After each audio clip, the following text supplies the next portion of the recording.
जय श्री राम, जय माता रानी। दोस्तों, मैं पवन शास्त्री फिर से आपके सामने एक नई वीडियो के साथ प्रस्तुत हूँ। इस बार का जो हमारा टॉपिक है, जो विषय है वीडियो का, वो भक्ष्य और अभक्ष्य पे है कि क्या खाना चाहिए और क्या नहीं खाना चाहिए, किस दिन क्या खाना चाहिए और किस दिन क्या नहीं खाना चाहिए। इस आधार पे आज का हमारा वीडियो बनकर तैयार है। तो शुरू करते हैं मित्रों। प्रतिपदा यानी एकम, एकम को कुष्मांड नहीं खाना चाहिए। कुष्मांड का मतलब होता है पेठा, क्योंकि उस दिन ये धन का नाश करने वाला होता है। द्वितीया को, दूज को बृहति यानी भटकटैया नहीं खाना चाहिए। तृतीया को, परवल खाने से शत्रुओं की वृद्धि होती है। चतुर्थी को, मूली खाने से धन का नाश होता है। पंचमी को, बेल खाने से कलंक लगता है। षष्ठी को, नीम की पत्ती, फल या नीम का दातुन मुंह में डालने से नीच योनियों की प्राप्ति होती है। सप्तमी को, ताड़ का फल खाने से रोग बढ़ता है तथा शरीर का नाश होता है। अष्टमी को, नारियल का फल खाने से बुद्धि का नाश होता है। नवमी को, गोल लौकी ताज्य है, नहीं खानी चाहिए। दसवीं को, कलम्बी का साग नहीं खाना चाहिए। एकादशी को, सिम्बी यानी सेम का फल खाने से पुत्र का नाश होता है। द्वादशी को, पूतिका यानी पोई खाने से सत्पुत्र का नाश होता है। द्वादशी को पोई खाने से पुत्र का नाश हो जाता है। त्रयोदशी यानी 13 को, बैंगन खाने से पुत्र का नाश होता है। अमावस्या, पूर्णिमा, संक्रांति, चतुर्दशी तथा अष्टमी तिथि, रविवार, श्राद्ध और व्रत के दिन तिल का तेल नहीं खाना चाहिए। रविवार के दिन अदरक और लाल रंग का साग नहीं खाना चाहिए। सूर्यास्त के बाद कोई भी तिल युक्त पदार्थ नहीं खाना चाहिए, यानी जिसमें तिल हो ऐसा कोई भी पदार्थ नहीं खाना चाहिए। लक्ष्मी की इच्छा रखने वाले को रात में दही और सत्तू यानी सातू नहीं खाना चाहिए। ये नरक की प्राप्ति कराने वाला है और लक्ष्मी का नाश करता है। दूध के साथ कभी मट्ठा नहीं लेना चाहिए। मधु मिला हुआ घी, मधु यानी शहद मिला हुआ घी, तेल और गुड़ ये अभक्ष्य हो जाते हैं। गुड़ सहित दही और गुड़ मिश्रित अदरक भी मदिरा के समान अभक्ष्य है। पीने का जल, खीर, चूर्ण, घी, नमक, स्वस्ति, गुड़, दूध, मट्ठा और मधु ये एक हाथ से दूसरे हाथ पर ग्रहण करने से तत्काल अभक्ष्य हो जाते हैं। यानी एक हाथ पे लेके चाट लिया, उसके बाद में दोबारा उसी चीज़ को दूसरे हाथ पर लेकर चाटने से अभक्ष्य हो जाते हैं, नहीं चाटना चाहिए। तांबे के पात्र में दूध, जूठे भोजन में घी डालकर खाना और नमक के साथ दूध पीना ये गोमांस भक्षण के समान अभक्ष्य है और पाप की वृद्धि करने वाला है।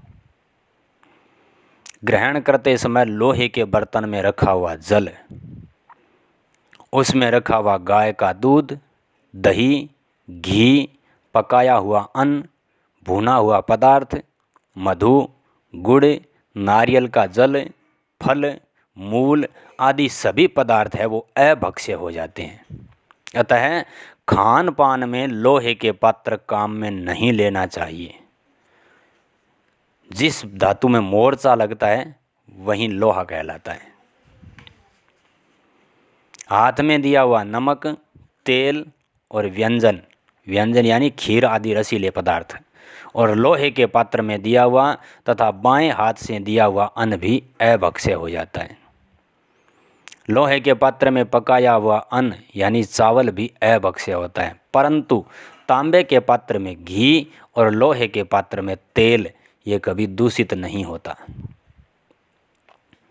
कांसे के बर्तन में नारियल का जल और तांबे के बर्तन में ईख का रस और सभी गव्य पदार्थ, गव्य यानी दूध, दही आदि ये मदिरा तुल्य अभक्ष्य हो जाते हैं। यानी कांसी के पात्र में नारियल का तेल और तांबे के पात्र में ईख का रस और घी को छोड़कर दूध दही आदि है वो सभी मदिरा के तुल्य हो जाते हैं। चांदी के पात्र में रखा हुआ कपूर भी अभक्ष्य हो जाता है। हाथ में नमक लेकर कभी नहीं चाटना चाहिए। लहसुन, गाजर, प्याज, कुकरमुत्ता, बैंगन, करेमू और अपवित्र स्थान यानी शमशान आदि में उत्पन्न शाक ये सभी दूषित है और द्विजातियों के लिए अभक्ष्य है, उसे भक्षण नहीं करना चाहिए। पेड़ों का लाल गोंद, वृक्ष काटने से निकलने वाला गोंद, लसोड़ा और गाय का पेयूस ये त्याज्य है। पेयूस कहते हैं गाय ब्याने के 7 दिन के अंदर का जो दूध होता है वो पेयूस कहलाता है। प्रत्यक्ष नमक तथा मिट्टी खाना गौमांस के समान अभक्ष्य है। द्विजातियों के लिए मदिरा किसी को देना यानी किसी को ला कर देना, स्वयं उसे पीना, उसका स्पर्श करना और मदिरा की ओर देखना भी पाप है। उससे सदा ही दूर रहना चाहिए, यही सनातन मर्यादा है। इसलिए पूर्ण प्रयत्न करके सर्वदा मदिरा का त्याग करना चाहिए। जो द्विज मद्यपान करता है वह द्विजोचित कर्मों से भ्रष्ट हो जाता है और उससे बात भी नहीं करनी चाहिए। मदिरा पीने से मनुष्य के धैर्य, लज्जा और बुद्धि का नाश हो जाता है और उसे निश्चय ही नरक की प्राप्ति होती है। मदिरा के पात्र में जल पी लेने पर चांद्रायण व्रत करना चाहिए। अगर मदिरा की किसी वस्तु के स्पर्श हो जाए तो द्विज को 3 प्राणायाम करने से शुद्धि होती है। जो मनुष्य पाप से मोहित होकर मांस पकाता है वह उस पशु के शरीर में जितने रोएं होते हैं उतने वर्षों तक नरक में निवास करता है। जो दूषित बुद्धि वाले मनुष्य पराये प्राणों से अपने प्राणों का पोषण करते हैं, अपने शरीर को पुष्ट करते हैं, वे 1 कल्प तक नरक भोग कर इस संसार में जन्म लेते हैं और उन्हीं प्राणियों के द्वारा खाए जाते हैं। यदि भूख से प्राण निकलकर कंठ तक आ गए हो तो भी मांस नहीं खाना चाहिए। तांबुल यानी पान के पत्ते के अग्रभाग में अपनी पत्नी के सहित तथा पान के डंठल में पुत्र के सहित दारिद्र्य निवास करता है और रात्रि के समय ये तीनों यानी दारिद्र्य, उसकी पत्नी और उसका पुत्र ये तीनों सुरती यानी खेणी में निवास करते हैं, कत्थे में निवास करते हैं। विधवा स्त्री, सन्यासी, ब्रह्मचारी तथा तपस्वी के लिए तांबुल यानी पान गौमांस के समान और मदिरा के समान अभक्ष्य है। यदि परोसने वाला व्यक्ति भोजन करने वाले व्यक्ति को छू दे तो वो अन्न अभक्ष्य हो जाता है। अंकुरित अन्न कभी नहीं खाना चाहिए क्योंकि अंकुरण के समय जीव उत्पन्न हो जाने के कारण जीव हिंसाजन्य दोष लगता है। इसलिए किसी भी अन्न को अंकुरित करके नहीं खाना चाहिए। तो दोस्तों, ये है हमारे सनातन धर्म की मर्यादा भक्ष्य और अभक्ष्य के बारे में कि क्या खाना चाहिए और क्या नहीं खाना चाहिए के बारे में।